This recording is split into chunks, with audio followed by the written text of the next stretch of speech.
क्योंकि अल्टीमेटली जिस तरह से इन्होंने भारत पर 50% टैरिफ लगाए थे, उसके बाद में आज की हेडलाइन बनती है, ट्रंप ने कहा है कि Modi has assured him India will not bye Russian oil. ये आज की सुर्खी है कि भारत रूसी तेल नहीं खरीदेगा और साथ में उन्होंने ये भी कहा कि मैं प्रधानमंत्री मोदी का राजनीतिक कैरियर खराब नहीं करना चाहता। Don't want to destroy his political career, क्योंकि मैं उनसे प्यार करता हूं। कहीं प्यार का कोई और मीनिंग ना निकाल लिया जाए। इन सारी बातों के मीनिंग निकालने के लिए आज मीडिया तैयार बैठी है। हम उस खबर का विश्लेषण करते हैं कि क्या भारत ने वाकई में ट्रंप से रूसी तेल खरीदने का इनकार किया है? क्या उसका असर वाकई में दिखने लगा है? क्या कहते हैं स्टैट्स? क्योंकि कहीं ना कहीं मीडिया में यह बात भी है कि भारत की सरकारी कंपनियों ने रूसी तेल खरीदना कम कर दिया है। ये सारी बातें आज के सेशन में। इसी के साथ विपक्ष फिर से सत्ता पक्ष के साथ सवालों के साथ खड़ा हो गया है कि मोदी जी डर गए हैं और ट्रंप के सामने प्रधानमंत्री मोदी ने तेल ना खरीदने की उनकी शर्त मान ली है। हेडलाइंस कुछ इसी तरह से हैं कि मोदी थ्रेटन्ड टू ट्रंप। आज के सेशन में विश्लेषण इन सभी बातों का। देखते हैं किस तरह से भारत रूस को साधते हुए ट्रंप के साथ व्यापार के लिए डील करने में कामयाब होता है। अमेरिकी राष्ट्रपति डोनाल्ड ट्रंप ने जैसे ही यह दावा किया कि भारत अब रूस से तेल नहीं खरीदेगा, यह बात उन्होंने व्हाइट हाउस में एक प्रेस कॉन्फ्रेंस को संबोधित करते हुए कही और कहा कि प्रधानमंत्री मोदी मेरे अच्छे दोस्त हैं और उनके साथ मेरे संबंध अच्छे हैं।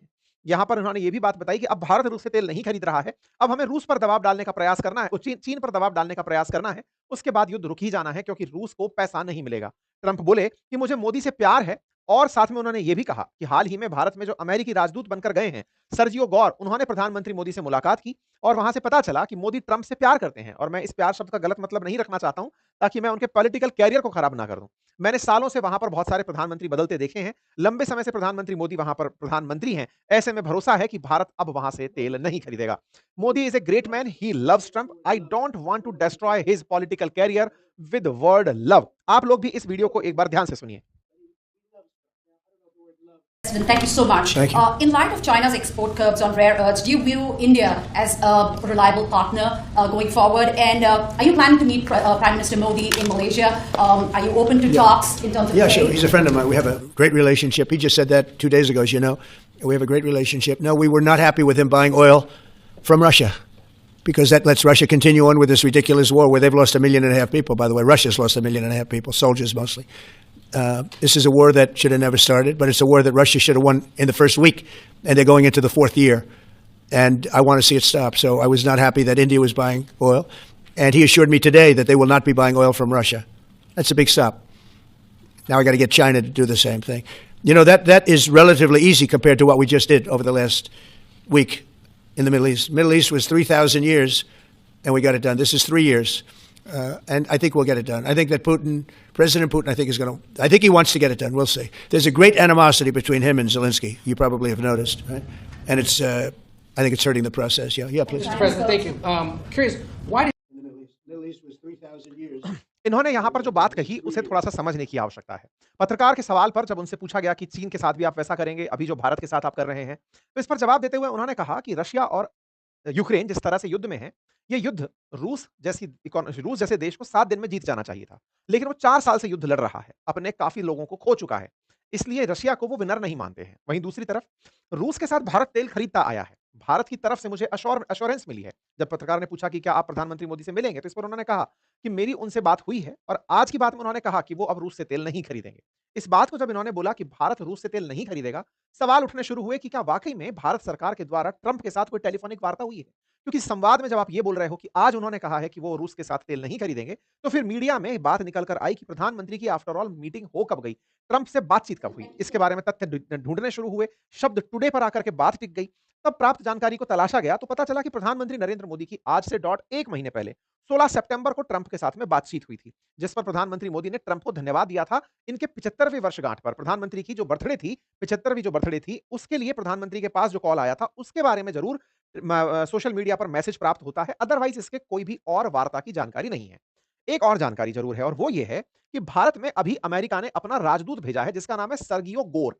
ये सर्गियो गोर ट्रंप के बहुत करीबी बताए जाते हैं और कहा जाता है कि इन्हें भारत में भेजा ही ट्रंप की नीतियों को लागू कराने के लिए गया है। तो सर्गियो गोर प्रधानमंत्री मोदी से मिलते हैं और उन्हें जो तस्वीर भेंट करते हैं, उसमें ये दोनों लोग एक साथ जो प्रेस कॉन्फ्रेंस कर रहे होते हैं, उसकी तस्वीर होती है। एक तरीके से ये इन्हें याद दिलाने के लिए होता है कि आप ट्रंप के अच्छे मित्र हैं। कहा जाता है कि प्रधानमंत्री ने इस दौरान इनसे ये बात कही कि ट्रंप मेरे अच्छे मित्र हैं और वो फर्दर स्ट्रेंथन करना चाहते हैं इंडिया यूएस के कॉम्प्रिहेंसिव ग्लोबल स्ट्रेटेजिक पार्टनरशिप को। यानी कि भारत इच्छुक है कि वो आगे चलकर यूएस के साथ काम करे। भारत के प्रधानमंत्री के साथ-साथ सर्गियो जो हैं, वो आकर के विदेश मंत्री से भी मुलाकात किए थे, उसकी तस्वीरें भी बाहर निकल कर के आई। लेकिन जैसे ही ट्रंप ने ये टुडे वाला शब्द कोट किया, वर्ल्ड मीडिया ने इसे पकड़ लिया।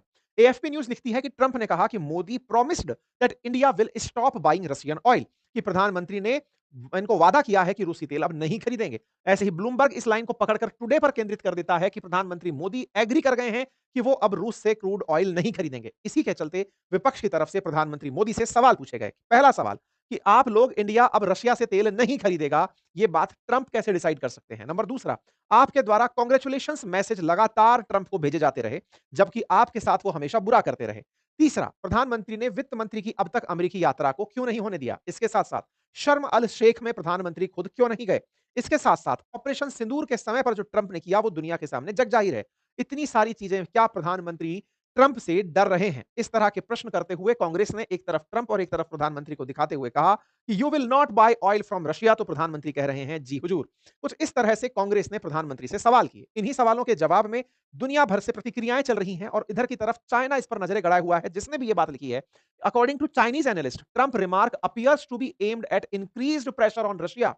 ट्रंप इस बात को इस तरह से दिखा रहे हैं ताकि रूस पर और प्रेशर बढ़ाया जा सके, क्योंकि Indian prime minister Modi had assured him earlier Wednesday that India would halt import of Russian oil. इसका मतलब ट्रंप के द्वारा अगर वहां से यह बात बोली गई है, तो इसके मायने क्या निकाले जाएं कि क्या वाकई में भारत ट्रंप के साथ में अपने संबंध सुधारने के लिए रूस से तेल खरीदना बंद कर देगा? यह बड़ा सवाल है। और आप सब जानते हैं कि भारत अपनी ऊर्जा आवश्यकता का 80% इंपोर्ट करता है और इंपोर्ट किए जाने वाले तेल में लगभग 30% ऑयल हमारी कुल जरूरतों का फिलहाल रूस से आ रहा है। और रूस से खरीदने वाले तेल में हम अपनी सरकारी कंपनी जो हमारी आईओसीएल जैसी कंपनियां हैं, ये भी खरीदती हैं, तो प्राइवेट कंपनियों में रिलायंस खरीदती है और एक रूसी कंपनी जो रोजानेफ्ट जो भारत में नायरा के साथ काम कर रही है, वो खरीदते हैं। तो इस तरह से हमारे देश में बहुत सारी कंपनियां हैं जो रूस से तेल खरीदती हैं। सबसे पहला बात तो यही कि भारत ने रूस से तेल खरीदना तब शुरू किया जब रशिया यूक्रेन युद्ध शुरू हुआ। ऐसे में रूस का तेल भारत को सस्ता पड़ा और भारत ने अपनी ऊर्जा आवश्यकता मिडिल ईस्ट की जगह जब रूस से पूरा करना शुरू किया, तो दुनिया में ऊर्जा का संकट उत्पन्न नहीं हुआ, जिसके चलते प्राइसेस वर्ल्ड वाइड ऑयल के इस लिमिट में रहे, कंट्रोल में रहे। भारत यही बताकर अमेरिका से लंबे समय तक सैंक्शन से मुक्ति प्राप्त करके तेल खरीदता रहा कि हाँ भाई अमेरिका वालों, हम रूस से इसलिए तेल खरीदना चाहते हैं। अमेरिका ने कभी भी भारत को रूस का सस्ता विकल्प ऑफर नहीं किया कि आप जितने में तेल वहां से खरीदते हैं आप उतने में ही हमसे खरीद लीजिए, लेकिन रूस से तेल खरीदना बंद कर दीजिए। यदि हमें कहीं से भी सस्ता तेल मिलता, क्योंकि भारत 30% ही अगर रूस से खरीद रहा है, तो अपनी ऊर्जा आवश्यकता का 50% कहीं और से भी खरीद रहा होगा। ऐसे में जिन देशों से खरीदता है, अगर वहां से हमें सस्ता तेल मिलेगा, जो कि हम रूस से पहले भी खरीदते आए थे, यानी रूस से खरीदने से पहले जिन देशों से हम तेल खरीदते थे, उनमें अमेरिका भी था, तो उसमें और वेनेजुएला जैसे देश, मिडिल ईस्ट जैसे देश भी शामिल थे। इवन हम अफ्रीकी देशों से भी तेल खरीदते आए हैं। तो भारत सस्ता तेल जहां से भी मिलेगा अपनी ऊर्जा आवश्यकता पूर्ति के लिए वहां से तेल खरीदता रहेगा। भारत ने इसी के लिए लगातार प्रयास किए हैं। इंडिया चाइना के बाद सेकंड लार्जेस्ट ऑयल इंपोर्टर बनकर आज भी खड़ा है। यह बात सही है क्योंकि सितंबर के जो डेटा हैं वो बताते हैं कि भारत सेकंड लार्जेस्ट इंपोर्टर था, लेकिन महीना अक्टूबर है और ट्रंप का दावा नया नया है। इसीलिए आपको एक खबर और देखनी चाहिए और वो खबर है 14 अक्टूबर, परसों की खबर है। इंडिया की स्टेन ऑयल रिफाइनरी, यानी कि जो भारत सरकार के अधीन रिफाइनरी है, उन्होंने रूसी तेल खरीदना बंद किया है 45% तक। जून से सितंबर के बीच में ऐसा केपलर का डेटा निकल कर आता है। मतलब हमारे यहां पर ऑयल की खरीद में सरकारी कंपनियों ने ऑयल खरीदना कम कर दिया है 45% तक। हाँ, वो बात दूसरी है कि ओवरऑल अभी भी ऑयल की खरीद उतनी ही है, क्योंकि हमारे हिस्से का जो तेल हम नहीं खरीद रहे थे, वो नायरा, जो कि रूस की रोजानेफ्ट की वजह से नायरा इंडिया में काम कर रही है, वो और जो रिलायंस है, वो उतना जो तेल हम यहां कट किए थे वो वहां से खरीद ले रहे हैं। कुल मिलाकर के भारत ने कहीं ट्रंप को दिखाने के लिए ही सही अपनी सरकारी कंपनियों से तेल खरीद बंद करवाकर यह दिखाने का प्रयास तो नहीं कर दिया कि देखिए आपको खुश करने के लिए हमने तेल खरीद में कटौती कर दी है। यह बड़ा सवाल है। भारत रूस से अपनी जरूरतों का लगभग 34% तेल खरीदता आया है और हमारी सरकारी कंपनी आईओसी, बीपीसीएल, एचपीसीएल जैसी कंपनियां भी तेल खरीदती रही हैं। भारत चाइना के बाद दूसरा सबसे ज्यादा तेल खरीदने वाला देश है। वहीं यूरोपियन यूनियन की अगर हम बात करें तो हंगरी सबसे ज्यादा और उसके बाद स्लोवाकिया नंबर 2 पर तेल खरीदने वाले देशों में आता है। भारत की जरूरतें चूंकि क्रूड ऑयल से पूरी होती हैं, हमारे यहां गैस का, एलएनजी का कोई सिस्टम नहीं है, लेकिन यूरोपियन यूनियन देश रूस से एलएनजी और पाइपलाइन गैस खरीदने में टॉपर्स रहे हैं। अब सवाल बड़ा बनता है कि साहब ऐसी स्थिति कैसे आ गई, भारत अचानक तैयार कैसे हो गया? क्योंकि प्रधानमंत्री मोदी ने तो यह कहा था कि मुझे इसकी व्यक्तिगत कीमत चुकानी पड़ सकती है, लेकिन भारत झुकेगा नहीं। तो अचानक ऐसी स्थिति कहां आई कि भारत ने यह बात ट्रंप को कह दी कि हम रूस से तेल नहीं खरीदेंगे और हम रूस के साथ नाराजगी मोल लेने के लिए तैयार हो गए? ये बड़ा सवाल है। इसके पीछे कहीं हाल ही में हुई ये पीस समिट तो नहीं। ऐसा मैं क्यों कह रहा हूं, इसके पीछे का तर्क समझिएगा। अभी जो इजिप्ट के अंदर शर्म अल शेख के अंदर मीटिंग हुई, जिसमें गाजा और इजराइल के बीच में, या कहिए हमास और इजराइल के बीच में ट्रंप की मध्यस्थता से दुनिया के 20 देशों ने हाजिर होकर के पीस प्लान पर साइन किया, वहां पर भारत प्रेजेंट नहीं था। भारत प्रेजेंट नहीं था, उसके पीछे का कारण था कि भारत अभी ट्रंप के साथ, और ट्रंप और पाकिस्तान जिस मंच पर एक साथ खड़े हों, वहां पर साझा होना नहीं चाह रहा है। क्यों? क्योंकि ट्रंप इन दिनों पाकिस्तान को खुश करने के लिए कुछ भी अंट-शंट बके चले जा रहे हैं। ऐसे में भारत अपनी डिस्टेंस को बरकरार रख रहा है। एक तो बड़ा कारण ये है। दूसरा बड़ा कारण भारत की तरफ से फिलहाल तो निकल कर नहीं आया है, लेकिन भारत कहीं न कहीं उस खेमे में शामिल नहीं होना चाहता जिसे अमेरिका लीड कर रहा हो। लेकिन क्या करें? पीस डील जब अमेरिका करवाता है, तो इस पीस डील के समर्थन में पूरा मिडिल ईस्ट उतर के आ जाता है। मिडिल ईस्ट भारत के साथ बड़ा व्यापार करता है। साथ ही साथ ओआईसी के जो देश हैं, जीसीसी कंट्रीज हैं, वो सब समर्थन में थे। इतना ही नहीं, अमेरिका के साथ यूरोप तो यूं ही खड़ा था। मात्र कुछ घंटों के पूर्व नोटिस पर फ्रांस के राष्ट्रपति हों, या फिर कनाडा के प्रधानमंत्री हों, यूके के प्रधानमंत्री, जर्मनी के चांसलर, इटली की पीएम, सब की सब इस इजिप्ट में पहुंच जाते हैं। इसका मतलब ट्रंप का प्रभाव अभी भी उपलब्ध है, ट्रंप का प्रभाव अभी भी उपस्थित है। ऐसे में भारत ने पीस डील होती देखकर कहीं न कहीं ये तो रियलाइज़ किया है कि ट्रंप के पास अब दुनिया में केवल एक ही मुद्दा बचा है। दुनिया को बताने के लिए उन्होंने गाज़ा और इज़राइल के बीच में शांति करा दी है। अब उनके पास में एजेंडा केवल एक ही है, रशिया-यूक्रेन युद्ध मुझे रुकवाना है। अब इसे रुकवाने के लिए उनके तमाम प्रयास जब निरर्थक रहे, अच्छा वो एक स्मार्ट तरीका हम जानते हैं, वो जानते हैं कि यूक्रेन का पिटना यूरोप को ज़्यादा चिंता देता है, अमेरिका को नहीं देता है। अमेरिका को इज़राइल के साथ झगड़ा चिंता देता था, क्योंकि इज़राइल के साथ अमेरिका सिम्पैथी रखता है। लेकिन यूरोप के साथ अमेरिका सिम्पैथेटिक नहीं है। उन्हें नाटो मेंबर मानता है, कहता है कि 5% अपनी जीडीपी का नाटो के बिल में डालो, तब जाकर तुम्हारी रक्षा करूँगा। इसीलिए अमेरिका ने यूरोपियन देशों से कहा है कि अगर तुम वाकई में यूक्रेन की हिफाजत चाहते हो, वो इसलिए क्योंकि रूस ने अगर एक बार यूक्रेन के साथ झगड़ा कर लिया, उसके बाद अगला टारगेट तुम ही लोग बनोगे। किनारे पर बैठा पोलैंड होगा या फिर बाल्टिक कंट्रीज, ये सब के सब इसमें निपटे जा सकते हैं। इसी वजह से ट्रंप चाहते हैं कि यूरोप आगे से निकल कर आए और अमेरिका से कहे कि हाँ साहब, इस रशिया यूक्रेन युद्ध को रुकवाने में आप मैक्सिमम प्रेशर टेक्निक अपनाओ। मैक्सिमम प्रेशर टेक्निक में होगा क्या? रूस को पूरी तरह से अलग-थलग करना पड़ेगा, और उसका तरीका क्या होगा? रूस को जो तेल बेचकर पैसे कमा रहा है, जैसे आज भी वो भारत और चीन को तेल बेच रहा है, वो एक अलग पार्ट है। आज भी वो यूरोप के बहुत से देशों को एलएनजी और जो पाइप गैस है, वो अभी भी एक्सपोर्ट करता है। जैसे मैंने अभी हंगरी का उदाहरण दिया, तुर्की का उदाहरण दिया। तुर्की हालांकि नाटो कंट्री है। इसी तरह से इन देशों को इसने तेल और गैस बेच करके, गैस और एलएनजी बेच करके अपनी तरफ से अभी इंपोर्ट बिल हाई किए हुए हैं। तो ट्रंप लगातार यूरोप पर दबाव बना रहे हैं, और ऐसे में अगर वो मैक्सिमम प्रेशर टेक्निक में कामयाब होते हैं, तो भारत ये जानता है कि अब उनका एक सूत्रीय एजेंडा होगा कि रूस पर अत्यधिक प्रेशर कैसे बनाया जाए। अब बड़ा सवाल बनता है कि भारत रूस के साथ रहकर भी क्यों अपने आप को इस तरह से आइसोलेट पा रहा है? इसके पीछे का कारण समझिए। देखिए, रूस अपने ही इस जंग में इतना मशरूफ है कि वो फिलहाल डिप्लोमैटिकली पूरी दुनिया में अपना प्रभाव स्थापित नहीं करवा पा रहा है। रूस खुद चाइना की छाँव में जाकर खड़ा हो गया है। रूस ने हाल ही में भारत के साथ जो ट्रेड घाटा हुआ, अमेरिका के साथ व्यापार करके, उसको काउंटर करने के लिए किसी भी देश के साथ भारत की बातचीत नहीं करवाई। इसको उस तरह से उठाकर देखिए कि ट्रंप को अगर भारत पर प्रतिबंध लगाने होते हैं, तो वो केवल खुद ही नहीं लगाते, वो यूरोप के देशों को भी साथ लेकर आते हैं, कहते हैं कि बायकॉट करो। मतलब ट्रंप का अकेले एक्शन नहीं होता, अमेरिका पूरा झुंड लेकर चलता है नाटो कंट्रीज का। लेकिन रूस इस समय अकेला है, वो खुद चीन की छाया में पीछे चल रहा है, अर्थात चाइना फ्रंट फुट पर है, रूस बैक फुट पर हो रखा है, और वो चाइना को सपोर्ट करते हुए आगे चल रहा है। इसका मतलब ये हुआ कि वर्ल्ड पावर्स ने अभी धुरे अपनी रूस और अपनी चीन और अमेरिका में ढूंढ ली है। रूस कहीं हाशिए पर चला गया है, और भारत जिस रूस के लिए संघर्ष कर रहा है, वो भारत के लिए कोई ताजा स्टैंड नहीं ले रहा।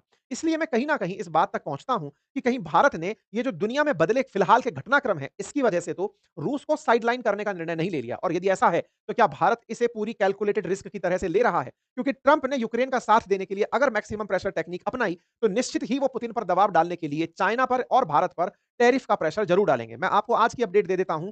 ट्रंप अभी जब आप सेशन सुन रहे हैं, उस समय पुतिन से बातचीत करके रुके हैं, और जेलेंस्की मिलने के लिए इनके पास में अमेरिका जा रहे हैं। रशिया ने थोड़ी देर पहले ही बॉम्बार्ड किया था यूक्रेन के अंदर गैस साइट्स को।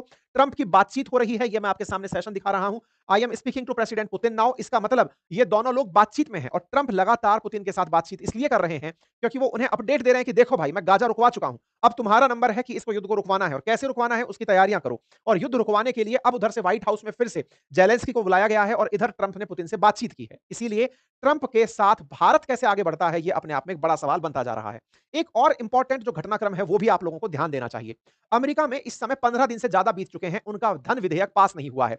बजट के पास हुए बिना अमेरिका में बहुत सारी जरूरी सेवाओं का बिल अटका हुआ है, क्योंकि डेमोक्रेट्स, बाइडेन की जो पार्टी के लोग हैं, डेमोक्रेट्स जो हैं, वो ट्रंप का बजट में साथ नहीं दे रहे हैं। और सीनेट में जब तक 60% वोट राष्ट्रपति के साथ नहीं होते, बजट पास नहीं होता।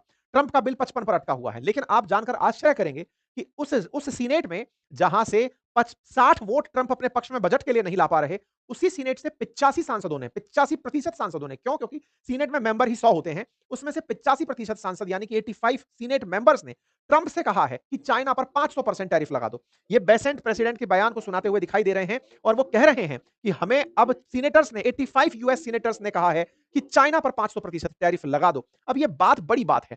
ये ऐसे समय पर बात निकल कर आ रही है कि जो सीनेट या जो डेमोक्रेट ट्रंप के साथ बजट पर साथ नहीं है, वो चाइना पर 500% टैरिफ लगाने की बात कर रहे हैं। तो क्या अमेरिका रूस पर प्रेशर बनाने के लिए चाइना पर कुछ दिनों के लिए ही सही अगर 500% टैरिफ लगा गया तो रूस को रुकना पड़ जाएगा क्योंकि चाइना तेल खरीदना रोक देगा। 500% टैरिफ बहुत होता है। अब इस बात के जवाब में हालांकि ट्रंप प्रशासन का कहना है कि 500% टैरिफ मैं तो लगा दूं, लेकिन यूरोपियन देश भी इस बात के लिए तैयार हो कि वो भी चाइना पर टैरिफ खेलेंगे। मैं उनको बचाने के लिए खुद अपना नुकसान क्यों करूं? इसी वजह से ये सारी चीजें हो रही हैं। इसके साथ-साथ यूके के द्वारा नायरा एनर्जी जो कंपनी है उसके ऊपर अभी कुछ प्रेशर किया गया है कि रशिया के तेल खरीदते हो आप लोग। इस तरह की तमाम चीजें चल रही हैं। खैर, फिलहाल भारत और रूस के संबंधों पर जब रूसियन एम्बेसडर से पूछा गया तो उन्होंने अपनी तरफ से यही कहा कि India want bye Russian oil. इस बात पर कहा कि इंडिया और यूएस इंडिपेंडेंट हैं अपने डिसीजंस लेने के लिए। हम उनके मामले पर कोई भी इंटरफेयर नहीं करेंगे। हमारी ऑयल सप्लाई भारत की इकोनॉमी के लिए फायदेमंद है, भारत के लोगों के लिए फायदेमंद है, इसलिए हम यहां पर तेल भेजते हैं। इन्होंने अपनी तरफ से यही कहा कि India acting with national interest in mind, ऐसा उनके बारे में है। हमारा कॉपरेशन बहुत ज्यादा है और वो इनके साथ मिलकर के है। यानी कि रूस की तरफ से अपने बयान में सिर्फ इतना ही कहा गया है कि भारत अपने हित के बारे में सोचना जानता है और भारत के लोगों का हित हमने सस्ता तेल देकर के किया हुआ है। जब भारत के विदेश मंत्रालय के प्रवक्ता से यह बात पूछी गई तो उन्होंने कहा कि भारत की प्रधानमंत्री की आज कोई भी ट्रंप से बातचीत नहीं हुई है। तो अगर ट्रंप ने यह कहा कि प्रधानमंत्री मोदी से आज बात हुई है तो हमारी कोई भी उनसे बातचीत नहीं हुई है, तो एक तरह से क्या ट्रंप फिर से झूठे हो गए? नहीं, ट्रंप बोलने में टुडे बोल गए क्योंकि बिना टेलीप्रॉम्प्टर के बोल रहे थे। लेकिन उनका कहना था सरगई के साथ में, जो उनका अभी एम्बेसडर यहां पर आया जिसने भारत के रुख को ट्रंप तक पहुंचाया, उसके साथ प्रधानमंत्री की जो वार्ता थी संभवतः वो उसके रेफरेंस में बात कर रहे थे, जो आंकड़े भी सजेस्ट करते हैं कि भारत की सरकारी कंपनियों ने तेल खरीद में कमी की है।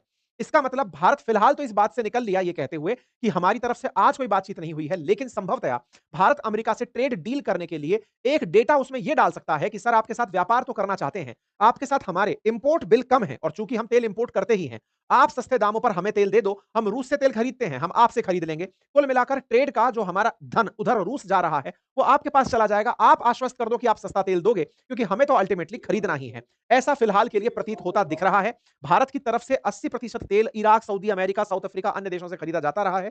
ऐसे में हो सकता है कि ट्रेड डील में भारत अमेरिका से ही कह दे कि आप ही तेल बेच दो हमें, जब आपको इतनी ही दिक्कत है तो आप रूस की कीमत पर हमें तेल बेच दो। अगर आप ये करने में कामयाब होते हो तो हम आपसे खरीद लेंगे और उसमें संभवतः भारत को कोई नुकसान भी नहीं है क्योंकि रशिया यूक्रेन के युद्ध से पहले भारत रूस से ज्यादा तेल नहीं खरीदता था। इसका मतलब भारत अपने हितों का ध्यान रखते हुए अमेरिका के साथ ट्रेड डील को भी बनाकर आगे ले जा सकता है।